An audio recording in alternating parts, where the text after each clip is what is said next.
Assalamualaikum warahmatullahi wabarakatuh. Perkenalkan, saya Hendra Maulana, mahasiswa program studi Sistem Informasi Universitas Terbuka.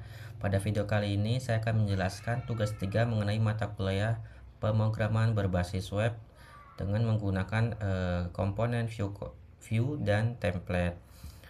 Untuk struktur pada soal, kita diminta untuk membuat sebuah struktur folder view dengan sebagai berikut, di mana index.html sebagai root, kemudian terdapat folder asset di mana nanti ada folder CSS dan image sebagai untuk style sheet, kemudian img folder untuk gambar, lalu folder data sebagai data sumber JSON, kemudian ada folder JS di mana nanti kita akan membuat beberapa folder, kemudian ada di dalamnya ada beberapa JavaScript yang untuk menangani setiap halaman atau setiap event di JS. Kemudian ada folder service di mana ini adalah API untuk menangani data akses. Kemudian adalah beberapa template. Demikianlah. Selanjutnya saya akan menggunakan sebuah Visual Studio Code sebagai IDE untuk melakukan pemrograman atau pekerjaan pada tugas 3 kali ini. Selanjutnya kita akan beralih ke baik, untuk halaman pada Visual Studio Code saya sudah membuat beberapa folder dengan perintah yang tadi dijelaskan, di mana ada folder asset, di dalamnya beberapa folder CSS, image, img, kemudian folder data, di mana dalam folder data ini ada sebuah file JSON sebagai file sumber asal. Lalu ada file atau folder JS di mana terdapat komponen beberapa JS, yaitu app modal. Ini untuk menangani modal dengan JavaScript. Kemudian tracking.js di sini adalah JavaScript untuk menangani beberapa pada menu tracking.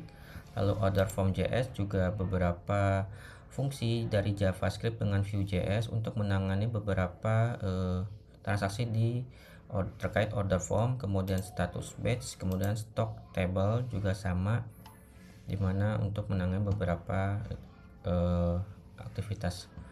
Lalu pada halaman index.html di sini terdapat beberapa view atau komponen, yaitu pertama pada view index.html nanti di halaman utama terdapat sebuah navigasi di mana nanti ada dengan menggunakan view active. Dia akan melakukan arah ke tabel atau ke fungsi stok, tracking, dan order, dimana untuk stok ini saya menggunakan show di mana nanti akan menampilkan sebuah list atau sebuah stok. Lalu pada halaman tracking ini dengan menggunakan visual, lalu ada halaman pemesanan menggunakan tag visual, lalu beberapa modal, kemudian toolbar juga menggunakan. Di sini saya juga menggunakan atau menerapkan sebuah model langsung ke data acuan, dimana nanti ada option for ini untuk melakukan combo list, dimana akan menampilkan nilai-nilai dari list daerah. Lalu ada filter, kemudian pada form tambah saya membuat sebuah form, nanti ada bisa menambah data. Lalu kemudian ada pesan error validasi juga. Lalu di sini ada tabel stok, di mana ada sebuah list berupa tabel di mana menampilkan informasi stok dari yang sudah ada di database, misalnya kurang atau berlebih atau perlu diorder. Lalu kemudian juga ada konfirmasi untuk menghapus beberapa konfirmasi dihapus. Kemudian di sini ada nomor DO baru dan beberapa ini di sini saya juga menggunakan kita import menggunakan eksternal JavaScript ya. Jadi kita import ke dalam tabelnya. Selanjutnya akan mendemokan aplikasinya.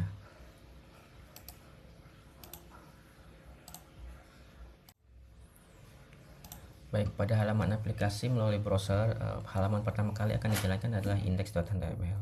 Di sini ada 3 menu, yaitu stock, tracking order delivery, kemudian new delivery order. Kemudian pada stok ini terdapat sebuah list, menampilkan semua list UT daerah menggunakan view list. Kemudian juga ada stok. Di sini ketika kita checklist maka otomatis grid atau table akan menampilkan data yang hanya perlu diorder. Lalu ada tombol reset untuk melakukan reset dari ulang. Selanjutnya di sini ada tambah bahan ajar baru, di mana kita dapat menambahkan bahan ajar baru. Jika kita tidak melakukan penginputan data, maka di sini ada validasi untuk form kosong, di mana ini harus diisi. Misalnya kita isi ini yes,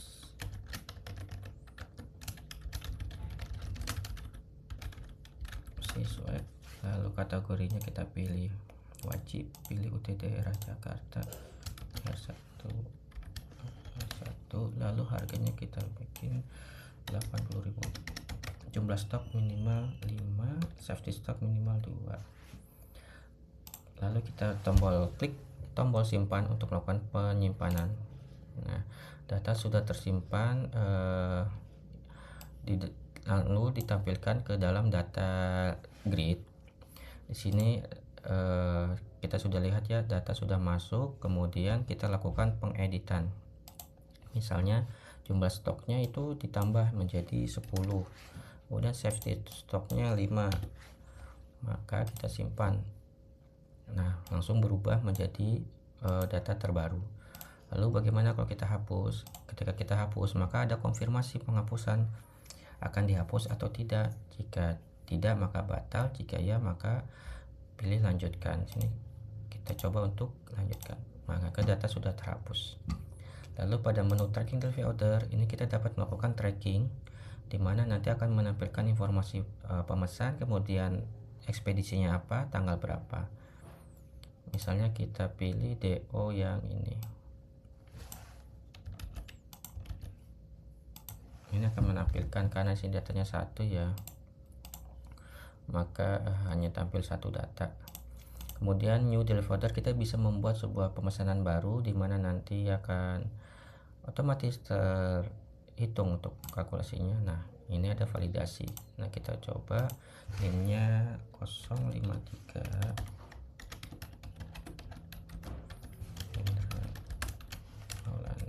ekspedisinya kita pilih reguler, pilih paket IPS dasar. Otomatis ketika kita pilih paket, maka dia akan menghitung total dari paket itu, dari paket tersebut. Misalnya kita IPA dasar dia 140.000, IPS 120.000. Nah, di sini kita mengisi kolom-kolom, maka sudah, jika itu kita buat TO. Nah, ketika kita mau TO, maka tracking akan ke DO baru gitu.